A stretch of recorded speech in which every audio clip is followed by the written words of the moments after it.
Así, muy buenas tardes, hermanos en Cristo. En esta tarde les he traído un tema que quiero compartirles que es muy importante. Es el suicidio. El suicidio desde el punto de vista bíblico, porque la Biblia sí habla y es un mal que vemos que esto ha sucedido desde hace muchas generaciones, ¿no? Ya. Como introducción tenemos comprender mediante las Sagradas Escrituras de quién es la vida y ayudar a identificar este mal en todas las personas para ayudarles, ya que desde tiempos muy remotos ha causado tanto mal a la sociedad y familias del mundo. Ya. Como primer punto tenemos, todo proviene de Dios. Segundo, venciendo las tribulaciones de la vida. Tercero, pruebas que vencieron grandes hombres de Dios. Y cuarto, ¿cuál es la salida para el suicidio? Quinto, hombre que no pudo vencer este mal. Y sexto, bueno, es un pequeño error de pensar sobre el suicidio, ¿no? Ya, entonces vamos a desarrollar este tema, ¿no? Todo proviene de Dios. Si nosotros vamos y vemos que Dios nos creó y le pertenecemos. Si nosotros vamos a Génesis 2.7 y vamos a ver qué nos dice. Génesis 2.7. Sí, 2.7.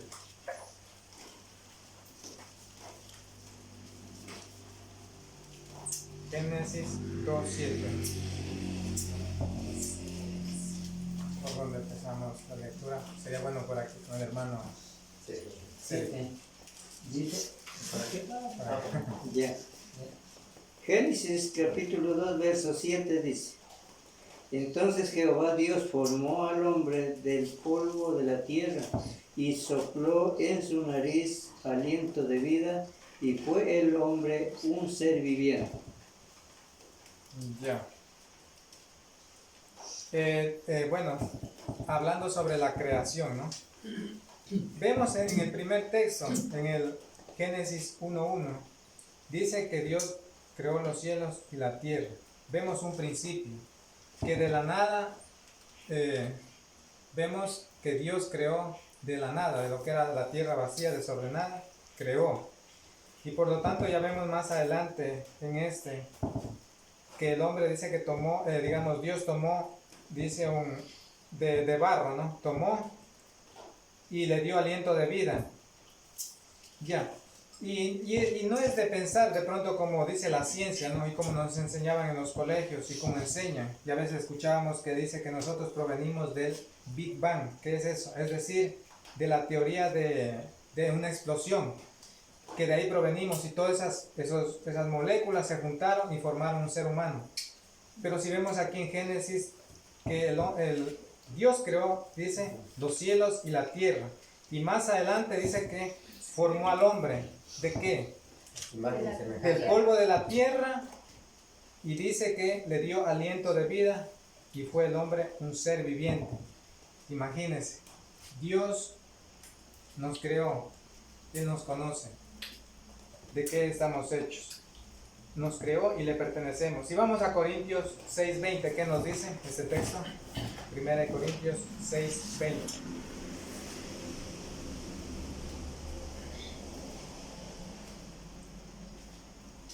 Tal vez nos pueda ayudar con la lectura.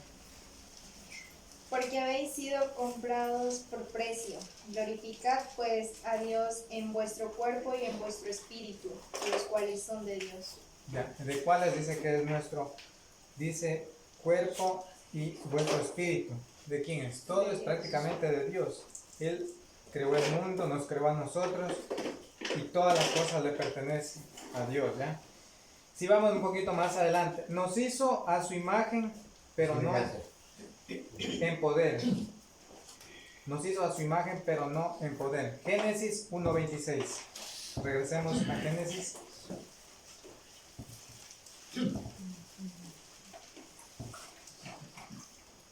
Génesis 1.26 dice: Entonces dijo Dios: hagamos al hombre a nuestra imagen, conforme a nuestra semejanza, y tenga potestad sobre los peces del mar, las aves de los cielos y las bestias, sobre toda la tierra y sobre todo animal que se arrastra sobre la tierra. Ya, hagamos al hombre a nuestra imagen conforme a nuestra semejanza y tenga potestad, ya. Es decir, Dios nos creó a su imagen con el fin de que nosotros pudiéramos también tener y tomar decisión, ¿no? Es decir, Dios nos ha dado la inteligencia para tomar decisiones, ¿no?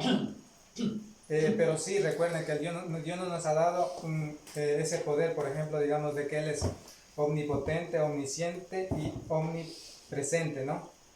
No, sino que Él nos ha dado sabiduría para nosotros poder tomar decisiones en esta vida, ¿no? Y por lo tanto, es de recordar de que todo proviene de Él, nos hizo a su imagen, ¿no? Ya, un día regresará a Dios, Eclesiastés 12:7. Es un texto muy leído, ¿no? Y muy recordado también, Eclesiastés 12:7, ¿no?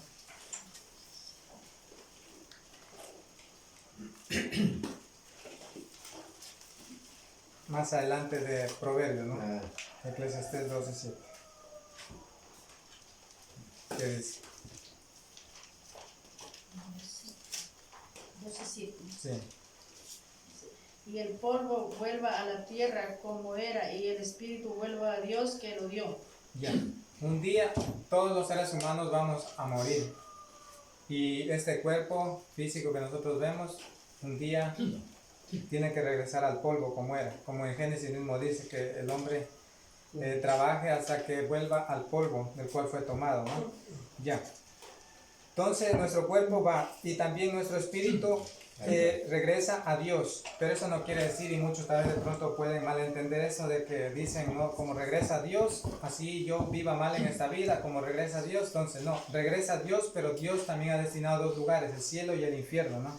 Entonces, de acuerdo a nuestras obras vamos a ir a alguno de esos lugares, ¿no? Entonces es necesario recordar esto, que el espíritu un día vuelve a Dios que lo dio, ¿no? Un día regresará a Dios. Los misterios ocultos de Él solo pueden ser revelados por el fabricante. Vamos a leer Romanos 16, 25, 26. Romanos 16, 25, 26.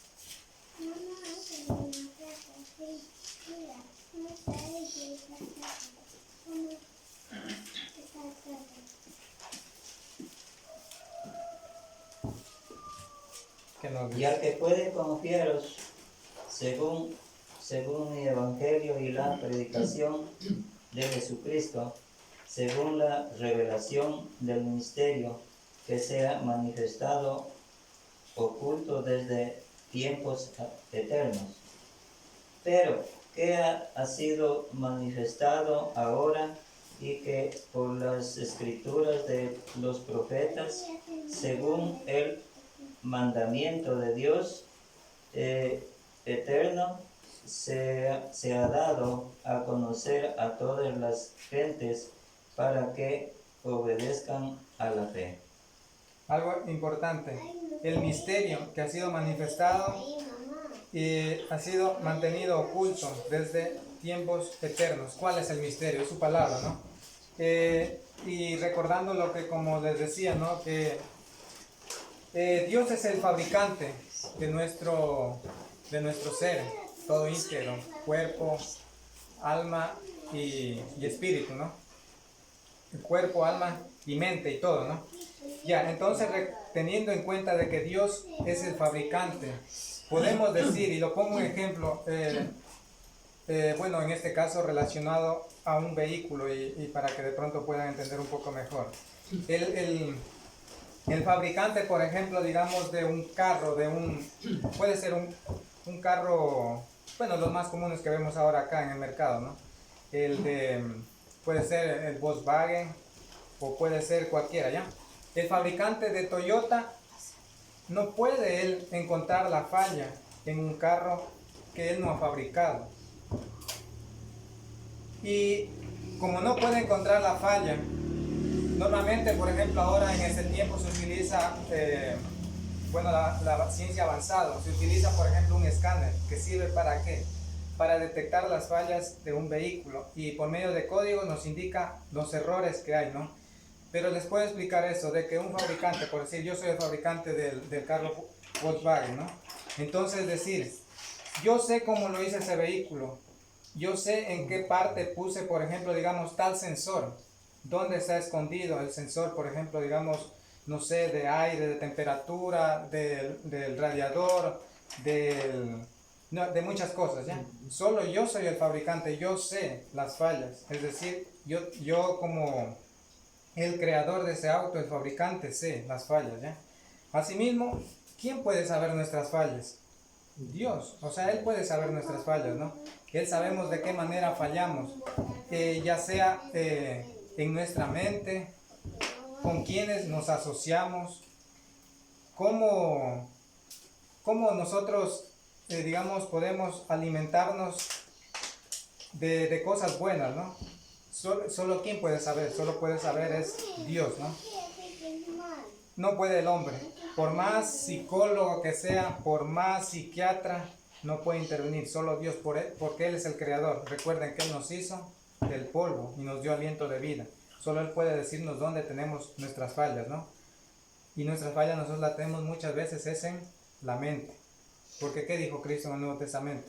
Dice que de dónde nacen los malos pensamientos de nuestro corazón. Ya, entonces, ahí está el mal. Y para eso vino la solución.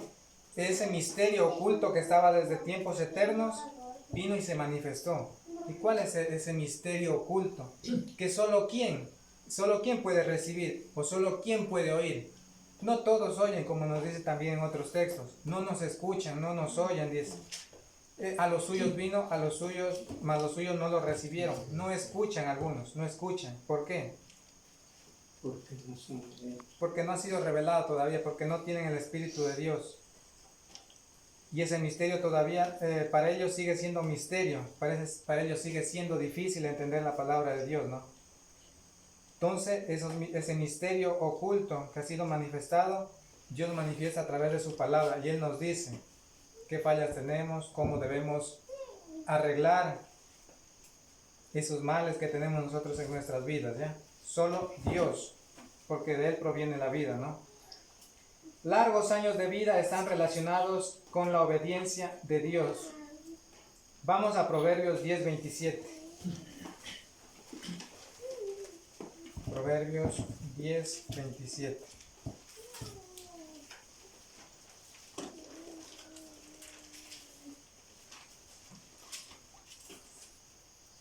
Proverbios 10:27. ¿Qué nos dice? Si alguien encontró. El temor de Jehová aumentará los días, mas a los años de los impíos serán cortados. Ya. En primer lugar, por ejemplo, cuando nos dice el temor de Jehová aumenta los días. Todo está relacionado, digamos, nuestra vida está relacionado a la obediencia a Dios, ¿no? Para entender un poquito, ¿qué es el malvado? El malvado son las personas que abandonan la ley y alaban a los impíos. ¿Cuáles son los impíos? Los que carecen de virtud, de la piedad de Dios. Ya.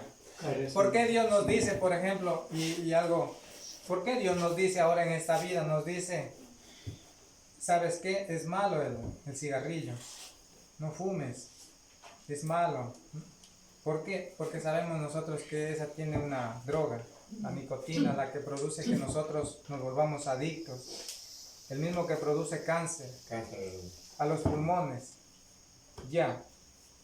Entonces, de alguna manera, si Dios nos advierte y nos dice no, Él es el fabricante, es el que nos conoce, ¿por dónde puede entrar el mal? A nuestro cuerpo. Por eso dice que el temor de Jehová aumenta los días, mas los años de los malvados serán acortados. ¿Por qué? Porque este hombre no quiere obedecer a Dios. Dice, no, para mí es más fácil, está con su cigarrillo, ahí fumando. Dice, no, dice, es para la ansiedad, es para la preocupación, así me pasa. Pero recordemos de que Dios no quiere, es el fabricante y nos dice por dónde entra el mal. Ya.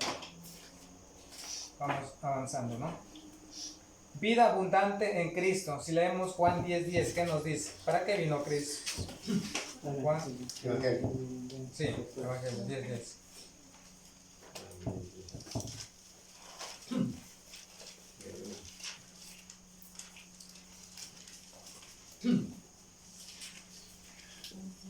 ¿Alguien encontró? El ladrón no viene sino para 10 días, dijo. Sí. Sí, 10. El ladrón no viene sino para hurtar, matar y destruir. Yo he venido para que tengan vida y para que la tengan en abundancia. Perdón, un ratito. Ya. Ya, exactamente. El ladrón, ¿cuál es en este caso el ladrón? Sí. El ladrón es Satanás, ¿no? Vino para destruir. Ya. Y Cristo vino para que tenga vida y la tenga en abundancia. Y ese es el sentido de la vida. Yo sé que muchas personas dicen, aunque pasan por dificultades, le echan la culpa a Dios, pero todo nace de todo lo que nos sucede en la vida es producto y es una cadena de errores que nosotros mismos la estamos fraguando o elaborando. Nosotros mismos. Todo es una cadena de errores. Y les pongo un ejemplo. Por ejemplo, alguna vez siempre me ha gustado a mí ver la televisión y he visto sus programas, por ejemplo, digamos, de catástrofes aéreas, ¿no? Yo siempre me ha llamado mucho la atención. ¿Cuáles son los errores que conducen a un accidente? Una vez pasó un caso de un avión que se precipitó. Era porque tuvieron un mantenimiento un día antes, ¿no? Y de pronto el mecánico por ahí se olvidó de ajustar un perno. Y gracias a ese perno, un perno tan pequeño, hizo que se cayera el avión. Muchas personas muertas. Entonces por eso les digo, asimismo la vida cristiana, y no la vida cristiana, es decir, el mundo piensa que las desgracias les vienen porque Dios es malo, porque se olvidó tal vez Dios de ellos, pero en realidad no. Es una cadena de errores de las cuales venimos poco a poco, hasta que como una bomba se acumula y explota, ¿no es cierto? Entonces así es para el ser humano, ¿no? Pero Cristo vino ¿para qué? Para que tenga vida en abundancia. Él quiere darnos todo, ¿no? La salvación. Él quiere darnos todo, la salvación sobre todo, claro. Pero en esta vida también que vivamos bien. ¿Acaso Cristo quiere verle que usted esté postrado en una cama o que de pronto tenga usted cáncer y sufra? De pronto sí, pero ese cáncer puede ayudarle a usted ver y a valorar la vida, Reflexionar. a hacer que me acerque más a Él, porque eso es lo que busca Dios, ¿no? Claro. E incluso tiene muchos objetivos, ciertas cosas, si lo vemos desde la vida espiritual, ¿no? Así que muchas personas dirán, no, me pasan vicisitudes, me pasa eso, pero son cuestiones, como les digo, se desencadenan de los mismos actos de nosotros, ¿no? Ya, venciendo las tribulaciones de la vida, aquí es donde nos centramos un poquito más. La salida es Dios. 1 Corintios 10:13, ¿qué nos dice? 1 Corintios 10:13.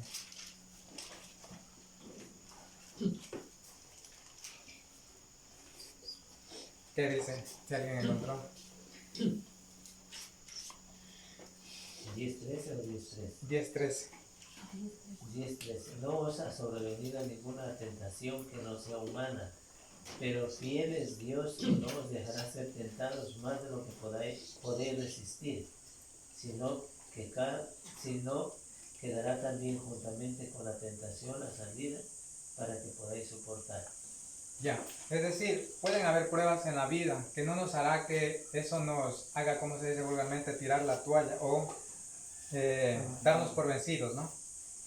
Ya, como cristianos, a veces el mundo de afuera no entiende, pero aún más los cristianos debemos tener en cuenta de que por más prueba difícil que sea, por más túnel oscuro y angosto y que esté sin salida, siempre hay una salida, una luz al final.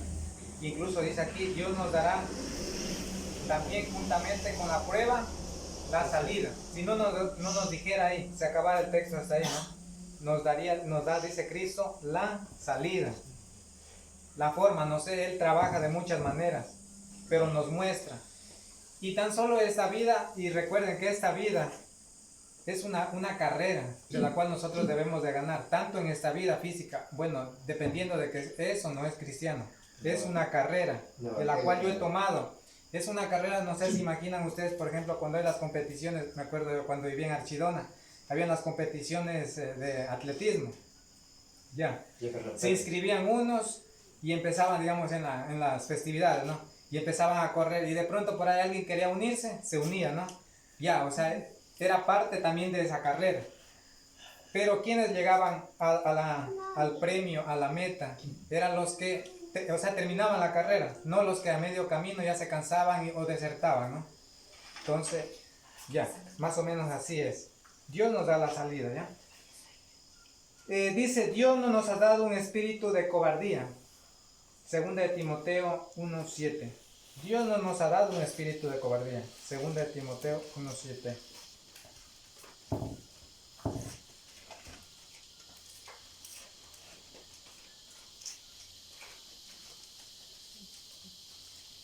¿A quién le corresponde?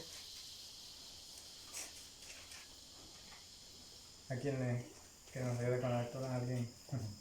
Estamos por acá. Hermano Manuel. Dice 2 Timoteo 1:7.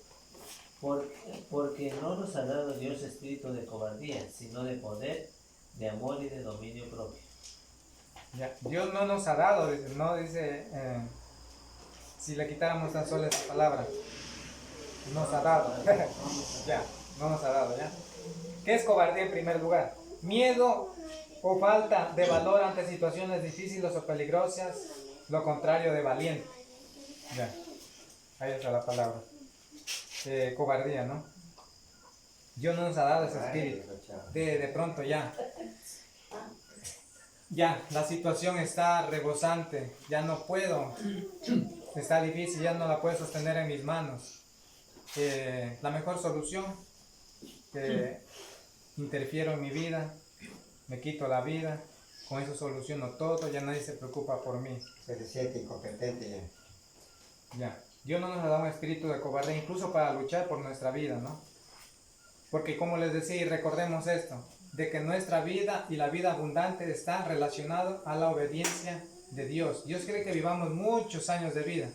¿Cómo los acortamos? Como decía el texto, mismo Dios nos dice, desobedeciendo. Como les ponía el ejemplo del fumador, ¿no? Dios nos dice que es malo, ¿ya? También las pruebas fortalecen nuestro carácter. Primera de Pedro 1:7. Las pruebas fortalecen nuestro carácter.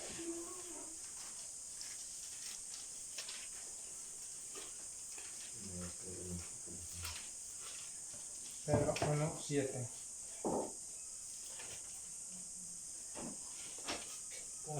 Para que sometida a prueba vuestra fe, mucho más preciosa que el oro, el cual aún que perecerá,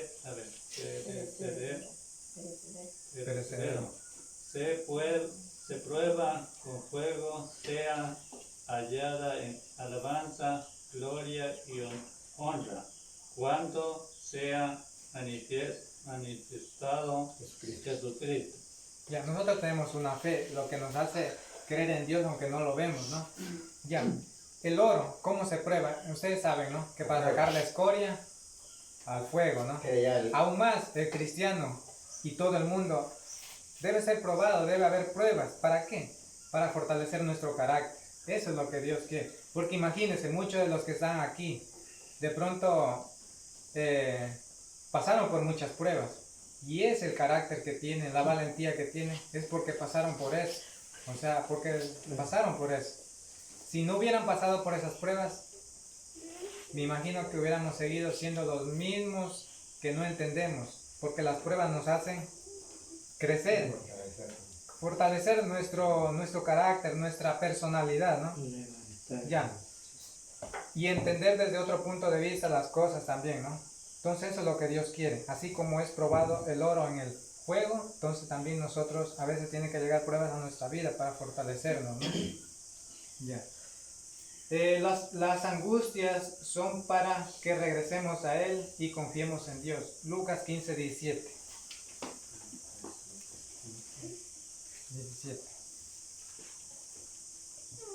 Pruebas que suceden en la vida. Lucas 15, 17. Y volviendo a decir, dijo, ¿cuántos jornaleros en casa de mi padre tienen abundancia de pan y yo aquí perezco de hambre? ¿Ustedes recuerdan la historia de cuál es? Claro, muy bien. Ustedes la conocen de memoria, creo, esa historia, ¿no? Entonces, ¿qué nos dice? Vea, ese hombre pasó por una prueba. Y eso sí puede ser real, que pueda suceder ahora. A veces Dios nos hace tocar fondo. A veces las situaciones que nosotros hacemos, aunque no las queremos, a veces las hacemos sin pensar, sin premeditarlas, sin nada. Este hombre que llegó al nivel de comer, dice, la comida que comían los cerdos, y se acordó que había un padre que tenía todo, que tenía suficiente alimento en su casa. De sobra. Sí, y el hambre lo hizo regresar. Y esas pruebas que les digo que les estaba hablando hace un momento, las pruebas que pueden venir a nuestras vidas, ya sean, por ejemplo, si usted se casó, se divorció, lo que sea, le fue dejando el esposo, perdió financieramente, perdió su negocio, le va mal, sembró un sembrío como vivimos en el campo. Cualquier cosa que suceda, ¿qué es lo que Dios quiere? Que regresemos a Él. De pronto estamos un poco ocupados. Dios quiere esas cosas que regresemos a Él y confiemos en Él. Por eso es lo que esta historia nos enseña mucho, ¿no? De que esas pruebas hace que regresemos a Dios, ¿no? De alguna manera sí nos hace regresar a Dios. Que le conozcamos. Vida eterna para los que perseveran y ganan la carrera. Esto es lo que les decía hace un momento. Mateo 24:13. 24:13.